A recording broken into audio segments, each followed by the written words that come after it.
5 araw rin makakapagpahinga si Pangulong Noynoy Aquino ngayong holiday season dahil na rin sa rekomendasyon ni Department of Health Secretary Enrique Ona. Ayon sa isa sa kanyang mga tagapagsalita na si Secretary Sonny Coloma, imbis na simulan ni Pinoy ang bakasyon pagpatak ng holiday sa Lunes, sa Biyernes pa lang ay magpapahinga na ang Pangulo hanggang bagong taon.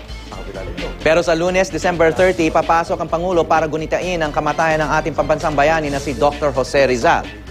Ayon kay Coloma, kinulit ni Secretary Ona ang Pangulo na magpahinga. Nagpaabot na rin si Pinoy ng kanyang pagbati para sa Pasko.